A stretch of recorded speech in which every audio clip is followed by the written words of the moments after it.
All right, the day I have long awaited with this car is finally here. It is time to put the dash back in it. So the roll cage imposes some difficulties that basically this dash has to go in pieces. So I have to take the pad off, which means I got to take out the center panel, the fuse box, and then take off the wideband and that out and take the cluster off of it and take the column off. And then I will work on getting the beam and all of the other parts underneath installed in the vehicle and get their leads run, because all of these leads that are hanging down here that kind of go nowhere, they're all labeled what they go to. These are all labeled with their specific color.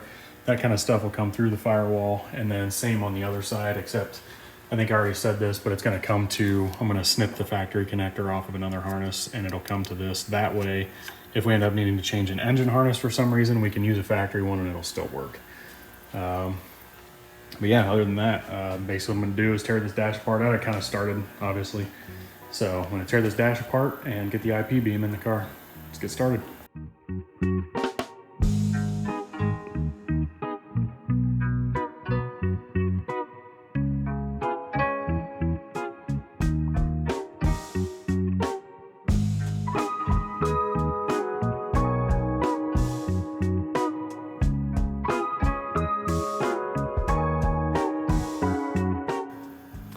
All right, as you can see, there is not much left of it. Pretty bare. I don't know if this thing needs cut to go in the car. The other beam had a relief made underneath the commie meter right through there. But it looks like it'll probably fit underneath the dash bar with that in there. This is the cable that needs to go to the firewall, and there's a little bit for the PCM in there as well. This goes through the firewall as well for like the starter solenoid and stuff like that. So that'll need tied up and run through the wall and run to its proper cables, and the wipers are in there too. But yeah, that's it. So next step is to take the column off of it and take it loose from the stand I have it on and get it in the car. So let's get it done.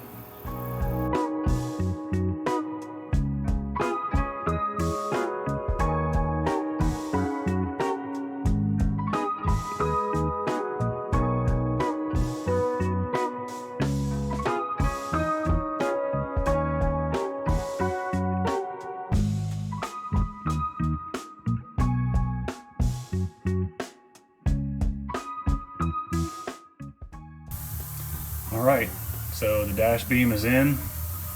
As you can see, it's chaos. Definitely chaos, but it's a organized chaos. I know where all those wires gotta go. That just goes up in the dash pad. I gotta run a couple cables to the main relay there, and then that all runs out through the driver's side firewall, so it'll kind of loop underneath and go out. And then other than that, it'll just be hooking it up and putting the dash pad on. So with that being said, we are actually a lot closer than I thought. I was starting to get a little bummed out, but it's looking good right now. So get all this stuff buttoned up, and hopefully by this weekend we'll be able to start this thing. So we are right there.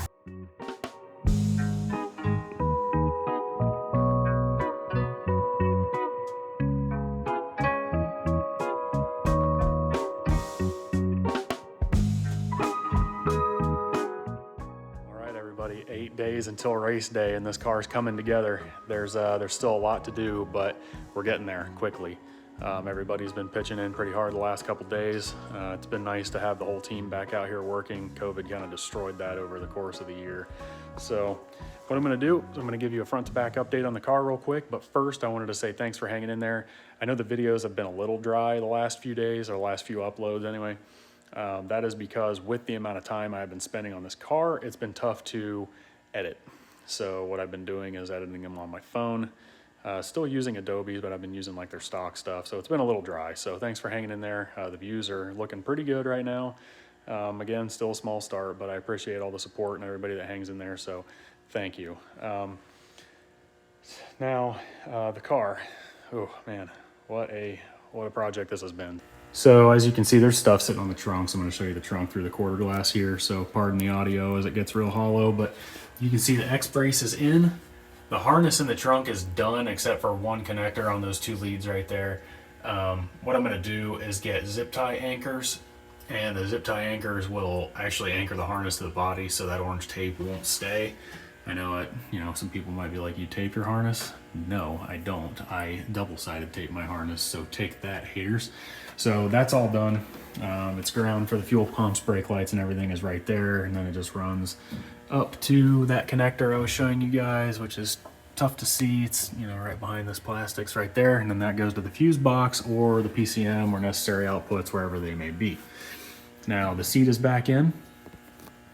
For anybody that does not know, the K-Tune shifter, this was actually for my B series. It obviously works in a D series because they're generally the same thing. This is a really, really nice shifter. I love the amount of adjustability it has, and we matched it with a set of Speed Factory detent springs in the transmission. Unbeatable. It gives you a very haptic feel when it goes into gear. I don't remember if we have carbon synchros in the trans or not. I believe we do. But yeah, that shifter is very nice, and I can't wait to use it. It may need a little adjustability because it may get a little close to the dash panel right there, but otherwise it's looking really good. So the seat's in. James is cutting the bracket off of the steering column that held the stalks, like your little wiper and turn signal stalks. Luke came over and bent fire line. He bent that line to a T-fitting out there. We still ordered some line because we're going to put the sprayer for the inside of the car up there so it kind of sprays the whole interior. So that'll come off of there, but the engine bay is done. There's one in this corner for the fuel system. There's one up front for the turbo system. Pretty good coverage up there. I've got the forward harness built. It comes through the firewall and the leads are just hanging right there, so I'll get that hooked up this evening. I got a couple more to run from the light bar because we run a light bar on the hood. That side of the dash is done. We got the wideband, gauge cluster. We got some wires. I mean, it's a little crazy right now because it's not loomed, but what I'm gonna do, again, is prove this harness out in Mid-Ohio. It'll get 20 hours under its belt, and then we will go back through and loom everything and make repairs and strengthen where necessary. What else? Let's see here. The engine's in. Different head cover on the way. It's got two AN fittings right here that'll go to the catch can. And then what we're gonna do is vent the catch can, or not vent, but return it. And I touched on this in the last video. It's really hard to see, but it's down there. There's an AN fitting on the back of this block. And right now it's capped off, but we're gonna run a return back to the block. And the reason for that is, a lot of drag racers will say don't return your catch can back to the block. And technically you don't really want to return it if your car's heat cycling a lot.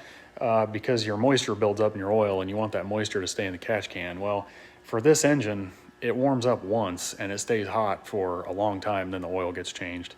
So we're not really too worried about oil degradation from moisture or contaminants really. All that stuff kind of gets burned off in this thing. So it's safe for us to return it to the block for the most part. And even if it's not, it's a freaking D series. So parts are like $8. We can get a handful of engines for $1,000. So it really is what it is there, but with all the turning and everything we do, a lot of oil ends up in this catch can, and we need to be able to get it back to the block so that the engine can continue using it, because it's still usable oil.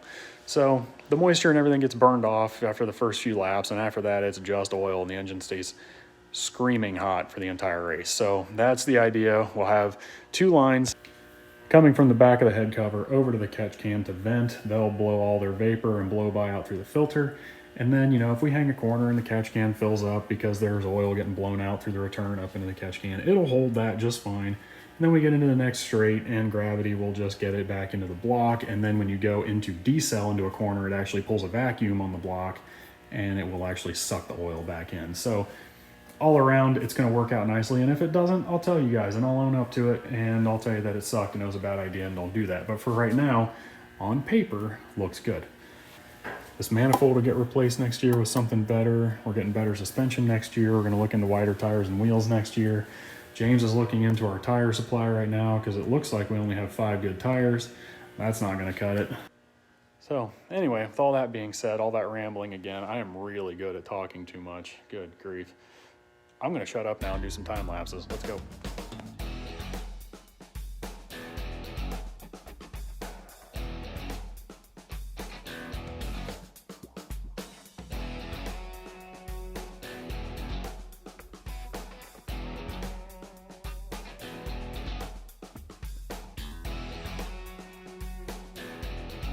Okay, all right, time to fire this thing up. So go ahead and flip main power. Now when we hit IG2, we should hear the big relay click, and then we should hear, hopefully, the fuel pump run. Actually, I need to work on that because it probably tried to prime before. Turn the main power off real quick. Yep. Now I'll turn it back on. Yes, there's the fuel pump. Okay, now, you guys want to test some outputs before we try to start it? Let's outputs for... hit that bottom right, bottom left. Leave it on. Okay. Don't get quick after, bud. Hit the blue one next on the bottom. Turn it off. Okay, we gotta work on the park switch. Bottom, the next blue one, that should be the cool suit cooler. Okay.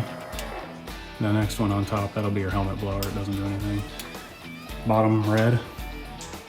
Green light works. Now press the brakes with that on. Sweet. Yep. Awesome. Center panel. That one there works. Okay, go ahead and turn that off. What's your piss of your pit? Hit the red button. There we go. Okay. PCM. What was the red button? PCM cut. Okay. Green button should make the radio light up and should light up the TX button on here. Oh, it's not hooked up to the antenna yet, but the radio cut. The radio's changing. Yep, so the antenna, when it gets hooked up, that'll work. That should light up this light here. No, the next one down. Yep. Then the same one on the right side, this button here, this light, okay? What does that do? That is, so this is unassigned. This is for the flag to the GoPro, so James knows what to. Oh yeah, that's their data. It's like us saying, go back and watch here. That should run the pump in here, the blue one. Hold it. That ramps up slowly so that it doesn't drown us, because that goes to our helmet. Then the bottom white one doesn't do anything just now, but it will make the wipers cycle. So we'll get to that. Just like a... Yeah, it's like our mist basically. Yep. So now, there's only one thing left to do. Yep.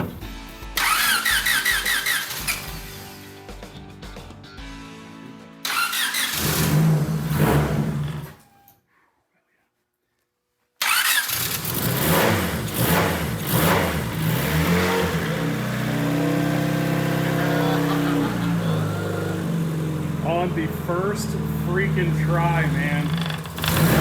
Oh, I know. Yeah, it's all right. We'll get it figured out. All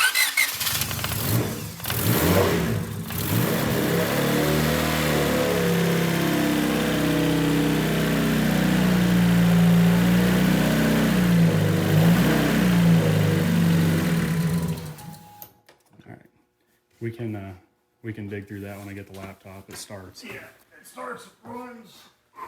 Main power. IG2 it up. IG2 is already on. There you go. Fire it up.